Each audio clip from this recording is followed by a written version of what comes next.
1986년도에 있었던 일입니다. 1월 28일에 미국 나사에서는 오랫동안 준비했던 우주 왕복선을 발사하게 됩니다. 그런데 73초 만에 공중에서 폭발했고 산산조각이 나고 말았습니다. 거기에는 7명의 대원들이 탑승하고 있었는데 모두 다 희생되었습니다. 이런 사고가 일어나게 된 것이에요. 그래서 이 전문가들은 어떻게 이렇게 폭발하게 되었을까? 그 원인을 오랜 시간 면밀하게 조사를 했습니다. 원인은 로켓 내부에 있었습니다. 아주 작은 그 부품 때문에 일어난 일이었습니다. 로켓 안에는 연료를 공급해주는 그런 장치가 있습니다. 거기에는 고무 재질로 된 작은 고무 링이 있었습니다. 그런데 낮은 기온 때문에 제대로 작동을 하지 않은 것이었습니다. 탄력성이 약해졌고 그 틈 사이로 연료가 그렇게 새어 나오게 되었어요. 그리고 로켓은 공중에서 그렇게 폭발하고 만 것입니다. 성도 여러분, 한번 생각해 보십시오. 이제 우주 왕복선을 발사하기 전에 나사에서는 온갖 외부적인 조건들을, 환경들을 그렇게 확인하고 체크를 했습니다. 바람의 속도, 비올 확률 이런 것들을 다 계산을 한 것이에요. 그리고 이 우주 왕복선이 대기권 밖으로 나갔을 때 그 이동 경로 주변의 상황들을 다 체크를 했습니다. 그리고 가장 좋은 날에 좋은 시간에 거기에 맞춰서 이제 발사를 하게 된 것이에요. 그런데 생각지도 못했던 문제는 내부에 있었던 것입니다. 작은 고무링 하나, 그것이 제대로 기능하지 못했고 결국에는 실패하게 됐습니다. 밖이 아니라 그 안의 문제, 이것이 문제가 된 것입니다. 사실 한 사람의 인생과 삶의 문제, 가정과 또 나라, 그리고 국가, 그리고 교회도 마찬가지입니다. 밖으로부터 오는 문제가 있습니다. 외부의 문제들이 많이 있어요. 그러나 오히려 결정적인 것은 내부에 그 안에 있는 문제 때문에 힘들고 무너지는 경우들이 많이 있습니다. 오늘 본문은 느헤미야 5장이었습니다. 여기서 이스라엘 백성들은 그들 안에 어떤 문제가 있었는지 우리가 이 말씀을 통해서 보게 됩니다. 많은 성경학자들은 이 느헤미야 5장에 있었던 이 사건을 예루살렘 성벽을 다 재건하고 난 이후에 일어난 사건으로 그렇게 보고 있습니다. 느헤미야는 페르시아 왕궁에서 이제 예루살렘으로 오게 되었어요. 그들 민족이 주변 나라, 주변 민족들 사이에서 수치를 당하고 있다는 소식을 들었기 때문입니다. 그래서 성벽을 쌓고 예루살렘 성을 재건하면 이런 어려운 문제들이 해결될 것이라고 기대를 했어요. 느헤미야는 예루살렘에 도착했습니다. 무너진 성의 상황들을 다 살펴보았습니다. 그리고 지도자들을, 귀족들을 모아서 이렇게 얘기를 합니다. 느헤미야 2장 17절 말씀입니다. 후에 그들에게 이르기를 우리가 당한 공경은 너희도 보고 있는 바라. 예루살렘이 황폐하고 성문이 불탔으니 자 예루살렘 성을 건축하여 다시 수치를 당하지 말자 하고, 성벽을 쌓으면 외부의 대적들로부터 그들의 삶의 영역이 안전하게 지켜질 수 있었습니다. 그들이 당하고 있는 그 문제들이 다 해결될 것이라고 생각을 했어요. 100년 가까이 무너져 있던 그 예루살렘 성, 그것을 이제 다시 황폐하게 된 성을 재건하게 된 것입니다. 주변 민족들은 이 무너진 예루살렘 그 성 안에 있는 이스라엘 사람들을 괴롭혔습니다. 이스라엘 민족은 약소했어요. 그들에게는 지금까지 성벽은 무너졌고 방어벽이 없었던 것입니다. 주변의 유력한 세력들은 쉽게 이스라엘과 예루살렘을 들어왔어요. 그들의 삶의 영역으로 들어와서 빼앗고 괴롭게 했던 것입니다. 그래서 느헤미야는 이제 예루살렘 사람들, 이스라엘 사람들과 함께 일어나서 무너진 이 성을 재건하게 된 것입니다. 그들은 그들 밖에 있는 외부의 문제를 다루고 있어요. 대적들의 문제, 그리고 무너진 성벽의 문제를 다루고 있습니다. 성벽을 쌓을 때도 그들 사방에 대적이 있었습니다. 사마리아의 산발랏, 암몬 사람 도비야, 아라비아의 게셈, 이런 주변의 민족들, 주변 사람들이 그들 가운데 조롱하며 그들의 성벽 쌓는 일을 방해했어요. 사람들을 모아서 군사적인 위협까지 가하려고 했습니다. 주변의 대적들은 성벽 쌓는 것을 이렇게 방해했습니다. 그러나 느헤미야와 이스라엘 민족들은 힘을 합하여 그들은 무장했고 경계했고 성벽을 함께 쌓아 올렸습니다. 성벽 재건은 중단되지 않고 계속된 것입니다. 한 손에는 병기를 들고 또 허리에 병기를 차고 성벽 쌓는 일을 계속했습니다. 그들은 담대했습니다. 부지런했어요. 그리고 조직적이고 체계적으로 일을 분담해서 이 성벽을 재건했습니다. 52일 만에 예루살렘 성은 다시 재건되게 된 겁니다. 그런데 느헤미야의 이야기는 성벽 재건을 다 했다, 여기서 끝나지 않고 있습니다. 느헤미야 5장에서는 그들이 새로운 상황을 만나고 있는 것을 보게 됩니다. 이스라엘이 마주하고 있는 그런 문제였습니다. 그 문제는 그들 외부에만 있었던 것이 아니었습니다. 오히려 더 큰 어려움의 문제가 그들 안에, 그들 사이에, 그들 내부에 있었던 것이요. 성도 여러분, 오늘 우리가 삶에서 문제와 어려움을 만날 때가 있어요.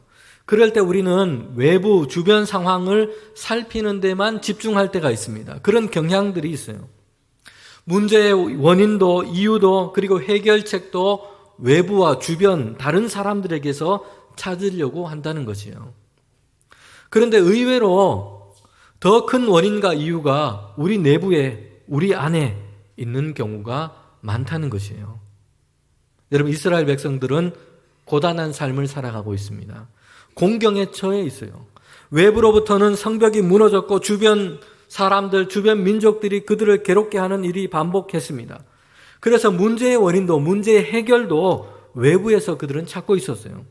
그래서 성벽을 재건하고 나면 된다고 생각을 했습니다. 그런데 그렇지 않았다는 것이에요. 사실 이스라엘 백성들에게는 그 무너진 성벽보다 더 큰 문제, 더 심각한 문제가 그들 사이에 있었다는 것이에요. 이스라엘 백성들 안에 있었습니다. 그들 내부에 있었어요. 사방에는 대적들이 있고 성벽은 무너져 있었습니다. 이런 외부의 이유보다 더 중요한 문제가 그들 사이에 있었습니다. 그들에게는 하나님의 백성으로서 살아가는, 하나님을 경외하는 삶이 무너져 있었던 것입니다. 이것으로 인해서 그들 공동체, 이스라엘의 공동체는 황폐하게 되어 있었던 것입니다. 여러분, 느헤미야 5장에서는 이스라엘 백성들이 그들의 삶의 현장이 어떻게 무너져 있는지를 보여주고 있습니다. 성벽이 무너진 것은 예루살렘에 가면 단번에 눈에 들어옵니다. 이 예루살렘 성벽이 이렇게 무너져 있구나, 눈에 들어와요. 그런데 사람들의 삶의 현실, 그들의 사회가, 공동체가 안으로부터 무너진 것은 그렇지 않아요. 처음에는 잘 보이지 않습니다. 그런데 시간이 지나면서 느헤미야 앞에 이 문제가 드러나게 된 것입니다. 느헤미야 5장 1절입니다. 백성들이 그의 아내들과 함께 와서 부르짖는 것이요. 큰 어려움과 고통 속에서 대성통곡하면서 그들의 고통을 느헤미야에게 호소하고 있어요. 여기서 크게 부르짖다라고 하는 이 단어가 있는데요. 이것은 동일한 원어적인 단어가 출애굽기에 등장하고 있어요. 애굽에 종살이할 때입니다. 바로의 압제 아래 놓여 있어요. 이스라엘 백성들은 노예가 되어서 진이 빠지도록 그렇게 노역을 하고 있는 것이에요. 더군다나 바로의 이 잔혹한 명령이 떨어졌습니다. 히브리 사람들, 그 자식을 낳자마자 남자아이들은 다 죽임을 당한 것이에요. 이런 고통 가운데 이스라엘 백성이 크게 부르짖었다라고 얘기를 하고 있어요. 그 동일한 단어가 오늘 5장 느헤미야의 말씀에 등장하고 있는 것이요. 지금 이스라엘 백성들은 이런 어려움과 고통 가운데 있다는 것입니다. 마치 애굽의 바로의 압제 아래에 있는 것처럼, 그들이 그 안에서 고통을 당하고 있는 것처럼 그런 삶의 현실에 놓여 있다는 것입니다. 여러분, 느헤미야 앞에 나온 이스라엘 백성들은 왜 이렇게 부르짖고 있을까요? 이방 나라 왕 또는 그들을 압제하는 다른 민족 때문이 아니었어요. 5장 1절 그 하반절에 보면 이렇게 말씀하고 있습니다. 그들의 형제인 유다 사람들을 향한 원망이었습니다. 여러분, 이 예루살렘 땅, 그 땅에는 흉년이 들기도 했습니다. 양식을 얻기도 어려웠어요. 그래서 더군다나 황제에게 세금을 바치기도 해야 했습니다. 삶의 형편이 어려웠어요. 밭과 포도원, 집은 저당 잡히게 됩니다. 이것으로도 안 되어서 사람들은 종이 되었어요. 그들의 자녀, 그들의 아들과 딸들이 종이 되어 팔려가는 처지가 된 것입니다. 그런데 지금 이런 상황이, 이런 일들을 누가 지금 주도하고 있다는 것일까요? 느헤미야 5장 5절에 보면 이렇게 말씀하고 있습니다.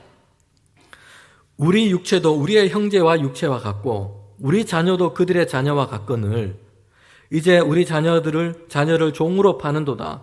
우리 딸 중에 벌써 종된 자가 있고 우리 밭과 포도원이 이미 남의 것이 되었으나 우리에게는 아무런 힘이 없도다 하더라.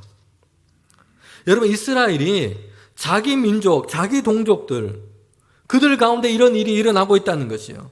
동족인 이스라엘 사람들에게 높은 이자를 받고 돈을 빌려주고 돈을 갚지 못하면 땅과 토지를 가져갔습니다.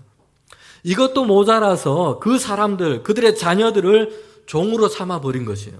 이런 일이 이스라엘 백성 가운데 일어나고 있었다는 것입니다. 그래서 백성들 중에 아내와 함께 나와서 통곡하고 지금 크게 부르짖고 있습니다. 성벽만 쌓으면 행복할 줄 알았어요. 이스라엘 백성은 이제 안전하고 평안한 삶을 살 수 있게 된다라고 생각을 했습니다. 그러나 전혀 그렇지 못하고 있다는 것이요. 그들 안에 있는 문제, 더 어렵고 힘든 문제가 여전했기 때문입니다. 외부의 대적들이 아니었습니다. 이스라엘 동족들이 이자를 받고 돈 때문에 집과 토지와 포도원을 가져갔어요. 자녀들을 종으로 삼고 그들을 종으로 삼는 일이 일어나고 있다는 것입니다. 여러분, 사실 느헤미야도 성벽을 쌓을 때는 제대로 이 문제를 보지를 못했습니다. 성벽을 쌓으면 완성되려면 이제 새로운 시대가 열릴 것이라고 기대를 했습니다. 그런데 그런 기대와 달랐어요. 성벽은 완성되었지만 많은 사람들은 공경과 황폐한 삶의 현실에 그대로 놓여 있었던 것입니다. 여러분, 교회의 역사를 봐도 그렇습니다. 기독교가 로마의 종교가 되고 그때부터 오늘까지 이런 잘못된 생각들이 우리를 지배할 때가 많았습니다. 교회당을 웅장하게 거대하게 건축하는 일에 집중하기도 했습니다. 교회당 건축이 필요하죠. 그러나 필요 이상으로 거기에 몰두하고 거기에 너무 큰 기대를 했던 것이에요. 교회당을 높이 올리고 거기에 아름다운 장식과 예술품들로 채워놓고 이렇게 하면 하나님께 영광이 된다고 생각을 했습니다. 그렇게 하면 사람들의 신앙심도 깊어지고 좋아질 것이라고 생각을 한 것이에요. 유익은 했지만 이런 외적인 것으로 되지 않는다는 것이에요. 십자군 전쟁도 있었습니다. 외부의 적 이슬람 세력을 물리치고 정복하면 된다고 생각을 했어요. 그런데 역설적이게도 그 시대의 교회가 가장 하나님의 말씀으로부터 멀리 서 있었던 것이요. 타락을 했습니다. 그래서 종교개혁이 일어날 수밖에 없었던 것입니다. 여러분, 이스라엘 백성들은 성벽을 재건했습니다. 그런데 그들은 여전히 하나님을 경외하는 삶을 재건하지 못했던 것입니다. 외부의 대적들로부터 그들을 지킬 수 있는 방어벽이 세워졌습니다. 주변 사방에 있는 대적들의 문제라고 생각을 했습니다. 그래서 성벽을 쌓아 올렸어요. 그러나 그들은 여전히 그들의 삶의 현실은 평안하거나 행복하지를 못했습니다. 여전히 공경과 어려운 가운데 놓여 있습니다. 백성들 중에 가난한 자들, 연약한 자들은 자신의 토지와 집을 다 잃어버렸습니다. 자신들은 물론 자녀들도 종으로 팔려나가는 그런 신세가 되었습니다. 여러분, 이스라엘 백성들 안에 왜 이런 일이 지금 일어나고 있는 걸까요? 이스라엘 민족들이 주변 다른 민족들보다 더 파렴치하고 악한 사람들이기 때문일까요? 그렇지 않아요. 사실 당시 모든 사람들, 모든 민족들은 이렇게 일반적으로 살아갔던 것이에요. 이자를 받고 돈을 빌려주고 땅과 토지를 저당으로 잡았습니다. 갚지 못하면 어떻게 될까요? 잃게 되는 것이에요. 자녀들과 그 자신들이 종으로 팔려 나가기도 했습니다. 이스라엘 백성들, 그 사람들은 다른 사람들보다 더 악독한 것이 문제가 아니었어요. 성경 말씀은 그걸 얘기하고 있지 않습니다. 성경은 이스라엘 백성이 다른 사람들보다 더 악했다, 이걸 얘기를 하고 있지 않고 그들이 다른 사람들과 똑같이 행하고 있다라고 이야기하고 있는 것입니다. 성도 여러분, 오늘 교회와 그리스도인이 안고 있는 문제는 바로 이와 같습니다. 다른 사람들보다 더 악하다는 게 문제가 아니에요. 주님께서 우리에게 주신 말씀은 너희가 다른 사람들과 똑같이 하고 있구나 라고 말씀하고 있다는 것입니다. 우리가 기억해야 할 것이 있습니다. 이스라엘 백성은 하나님의 백성으로 하나님께서 그들을 선택하고 부르셨다는 것이요. 그래서 그 시대에 다른 사람들이 살아가는 삶의 모습과 방식이 그들의 기준이 아니라는 것입니다. 하나님은 이스라엘 민족을 하나님의 백성으로 선택하셨습니다. 그리고 그들에게 말씀하세요. 너희는 이제 내 백성이야. 그래서 이제는 이렇게 살아야 해. 그들에게 계명과 율례를 주신 것입니다. 그러니 이스라엘 백성은 이제 남들 사는 대로 살면 안 되고요. 하나님의 규례와 말씀을 따라서 살아야 한다고 그들에게 이야기하신 것입니다. 여러분, 이것은 오늘 우리에게도 동일합니다. 우리가 하나님께서 주신 그 풍성한 은혜 안에서 하나님의 자녀가 되었습니다. 그러기에 우리는 이제 우리가 살아가는 삶의 방식과 기준은 남들이 사는 대로가 아니에요. 하나님께서 우리를 예수 그리스도 안에서 그 풍성한 은혜로 하나님의 자녀가 되게 하셨습니다. 그러기에 우리의 기준은 하나님이 기뻐하시는 대로, 하나님께서 우리에게 말씀하시는 대로, 하나님이 원하시는 대로입니다. 사도 바울은 로마서 12장 2절에서 이렇게 말씀합니다. 너희가 이 세대를 본받지 말고 오직 마음을 새롭게 함으로 변화를 받아 하나님의 선하시고 기뻐하시고 온전하신 뜻이 무엇인지를 분별하도록 하라. 지금 바울이 성도들에게 뭘 열심히 하라고 얘기를 합니까? 남들이 어떻게 사느냐, 유행이 뭐냐, 이거 분별하라고 얘기하고 있지 않아요. 하나님께서 기뻐하시고 하나님의 온전하신 뜻이 무엇인지 분별해라. 이거 열심히 하라는 것입니다. 그리고 이것을 따라 살아가라고 말씀하고 있습니다. 여러분, 다른 민족, 다른 사람들은 다 그렇게 살아요. 높은 이자 받고, 그리고 안 되면 집과 땅을 가져오고, 모자라면 그 사람을 종으로 삼고 노예로 삼아 버립니다. 그런데 하나님께서는 이스라엘 백성에게 이렇게 말씀하셨어요. 너희는 종으로 살았던 그 애굽 땅 사람들, 그 사람들처럼 살지 말고 이제 너희가 약속한 그 땅, 가나안 땅에 들어가게 될 텐데 가나안 족속들처럼도 행하지 말고 하나님께서 그들에게 얘기를 하십니다. 너희는 이스라엘 백성들 중에 너희 동족 중에 가난한 자에게 구워줄 때는 이자를 받지 말아라. 7년 안식년에는 빚을 다 탕감해 줘라. 가까운 친척이 토지와 재산을 잃게 되면 되찾아 주어라. 빚이나 돈 때문에 이스라엘 동족들 노예로 삼거나 종으로 삼아서는 안 된다. 희년이 되면 모든 토지와 소유를 원래에게로 되돌려 줘라. 여러분, 하나님께서 이스라엘 백성에게 주신 말씀이셨어요. 하나님은 이스라엘 백성, 하나님의 백성으로 삼으셨습니다. 강하지도 않고 대단하지도 않고 그런 민족이었어요. 그럴 만한 자격과 능력이 그들에게는 없었던 것입니다. 하나님의 은혜로우신 선택이었어요.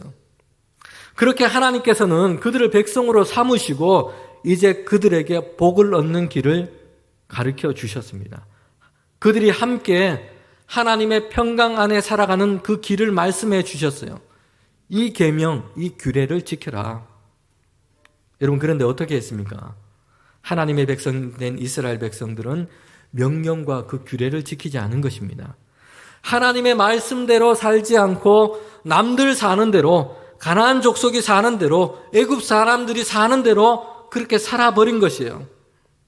그래서 가난한 백성들은 토지와 재산을 잃고 아들과 딸들은 종이 되어버리는 이런 어려운 현실, 비참한 현실이 이스라엘 공동체 안에도 지금 일어나고 있다는 것입니다.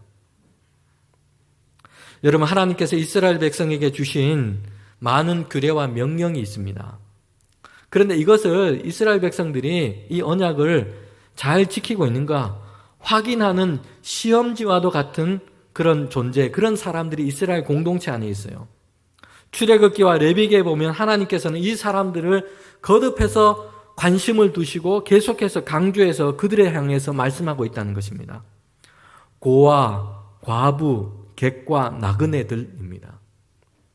그들이 이스라엘 공동체 안에서 어떤 존재로 지금 살아가고 있느냐, 어떻게 지금 환대를 받고 있느냐, 하나님께서는 이스라엘 백성 가운데 계명과 율례를 주시면서 이것을 잘 지키고 있는가, 그 표지를 고아, 과부, 객, 나그네들이 그들 공동체 안에 어떻게 돌봄을 받고 있느냐, 이것을 가지고 말씀하고 계셨다는 것이에요.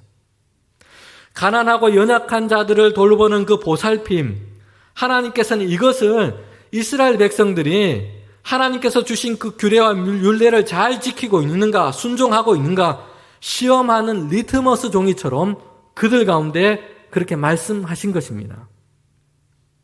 마태복음에는 이런 말씀이 있습니다. 예수님께서 한 사람을 정말 귀하게 여기시며 그렇게 칭찬하시며 사랑하시는 것이요. 주님께서 목마를 때에 마실 것을 주었고 주님께서 줄일 때에 대접해 주었다라고 말씀하세요. 그런데 이 사람이 생각해 보니까 자신이 주님께 그렇게 한 적이 별로 없다는 것이에요. 그런데 예수님께서 그에게 이렇게 말씀하십니다. 지극히 작은 소자에게 한 것이 내게 한 것이다. 예수님께 한 것이다 라고 말씀하고 있습니다. 믿음과 사랑함에서 행함, 그것이 정말 드러나는 곳이 어디인지를 얘기를 해주고 있습니다. 지극히 작은 자에게 한 것이었습니다. 여러분, 오늘 이 말씀을 우리에게 한번 적용해 봅시다. 우리 교회가 정말 건강하고 좋은 교회인가? 하나님의 말씀을 기준으로 삼고 세워진 교회인가? 예수님의 사랑 위에 세워진 교회인가? 무엇으로 알 수 있다는 걸까요? 담임 목사에게 잘해주시는 것, 감사한 일이지만 그거 아니에요. 오늘 말씀을 기준으로 볼 때 어떤 것이에요? 작고 연약한 사람, 세상 사람들의 기준으로는 별로 주목할 것이 없는 사람, 유력하지 못한 사람, 어려운 사람, 이런 사람이 우리 교회 공동체 안에 왔을 때에 사랑으로 환대를 받고 있는가? 여러분, 이걸 보고 알 수 있다는 것입니다. 이것이 리트머스 종이와 같다는 것이에요. 여러분, 이스라엘 백성은 성벽을 재건했어요. 그러나 그들에게는 하나님의 말씀과 규례를 따라가는 그들의 삶이 아직 재건되지 못했던 것입니다. 예루살렘 재건, 성벽은 재건되었지만 하나님의 백성으로 그들이 하나님을 경외하는 삶이 그들 삶 가운데, 그들의 삶의 현장 가운데 재건되지 못했던 것이요. 여러분, 더 정확하게 말하면 성벽이 재건되어야 할 이유는 바로 여기에 있습니다. 성벽은 이제 여기서부터는 이스라엘 땅이야, 금을 긋고 경계를 정하는 것, 그 이상의 의미를 가지고 있는 것입니다. 여기에서부터는 하나님의 자녀, 하나님의 백성이 사는 곳이야. 여기는 남들처럼 사는 곳이 아니라 하나님의 명령과 규례를 따라 살아가는 곳이야. 여기서부터는 하나님의 온전한 다스림이 있는 곳이야. 여러분, 이것을 나타내는 것이 이스라엘의 성벽이었습니다. 한때 북한 동포들이 중국으로 탈북을 했던, 많이 그렇게 탈북했던 그런 때가 있었습니다. 그때 공안들을 피해서 한국 대사관에 담을 넘었던 사건이 있어요.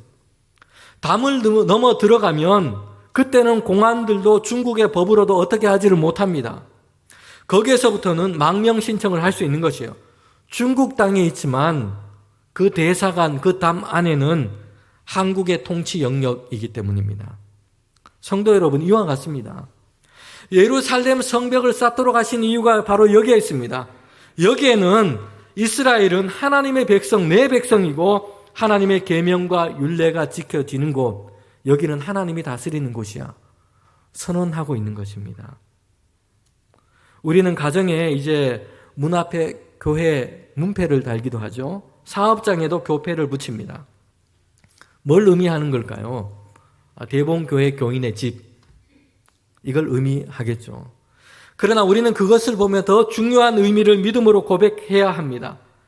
세상에는 하나님을 알지 못하는 사람들이 많이 살아갑니다. 자기에게 유익한 대로, 자기 생각하는 대로, 남들이 하는 대로 하고 살아갑니다. 그런데 여기에서부터는 이 문 안에는 우리의 가정은 다른 곳이야. 하나님이 온전히 주인 되시는 곳이야. 이곳은 하나님의 말씀이 기준이 되는 곳이야. 여러분, 이것을 우리가 믿음으로 고백하며 인정해야 한다는 것입니다. 백성들의 원망과 통곡을 들으며 느헤미야는 대단히 분노했습니다. 그것도 그럴 것이, 느헤미야는 페르시아 왕궁에서 높은 관직을 버리고 이곳에 왔습니다. 예루살렘에 온 것이에요. 예루살렘을 위해서 결단했습니다. 편안하고 안락한 이 보장되는 것들을, 자기의 유익이 되는 것들을 다 내려놓고 예루살렘으로 왔어요. 그런데 백성들의 이야기를 들어보니 예루살렘에 있는 유력한 사람들, 그 사람들은 전혀 그렇지 않았다는 것이에요. 온 백성들과 함께 성벽을 쌓고 큰 역사를 이루어 갔습니다. 그러면서도 한편에서는 귀족들과 민장들은 지금까지 해오던 대로 살고 있었던 것입니다. 동족들에게 높은 이자를 받고 돈을 빌려주고 저당 잡은 땅과 토지를 가져가고 그들의 동족들을 종으로 삼기도 했다는 것이에요. 성벽은 재건하고 있지만 그들은 하나님을 경외하는 삶을 지금 재건하고 있지 않았던 것입니다. 자기의 유익대로 하나님의 말씀을 떠나 불의를 행하고 있었던 것입니다. 여러분, 느헤미야는 백성들의 부르짖음을 듣고 크게 분노했습니다. 그러나 당장 화를 쏟아내지 않았어요. 5장 7절에 보면 깊이 생각하고, 느헤미야가 거듭 우리에게 보여주는 모습입니다. 페르시아의 수상궁에 있을 때에도 금식하고 기도했습니다. 성벽을 재건하기 위해서 예루살렘에 도착했을 때도 사흘 동안 잠잠히 머물렀어요. 이스라엘 백성 안에 있는 그 죄악된 상황들을 들었습니다. 분노하고 화가 났어요. 그러나 당장 분노를 쏟아내지 않고 그의 감정을, 화를 쏟아내지 않고 먼저 깊이 생각하고 있는 거죠. 이 문제를 해결하기 위해서 시간을 두고 하나님께 지혜를 구하고 있는 것입니다. 여러분, 그리고 그 후에 귀족들과 민장들에게 나가서 꾸짖어 권면을 하고 있습니다. 동족들에게 높은 이자를 받고 형제를 종으로 삼아버리는 것 옳지 않다는 것입니다.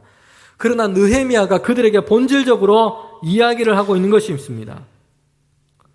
그들이 하나님을 지금 경외하고 있지 않다는 것이에요. 느헤미야 5장 9절에서 이렇게 말씀합니다. 그런 소행은 좋지 않다. 이제 우리 하나님을 경외하는 가운데서 행할 것이 아니냐. 하나님을 경외하는 삶을 회복하라는 것입니다. 느헤미야 5장 뒤에 단락에 보면 느헤미야 자신에 대한 이야기가 이어지고 있습니다. 우리 오늘 본문으로는 읽지 않았습니다. 느헤미야는 유다 땅에 총독으로 세움을 받게 됩니다. 그런데 총독의 녹을 받지 않고 있다는 것이요. 느헤미야는 성벽 쌓는 일에 온 힘을 다했습니다.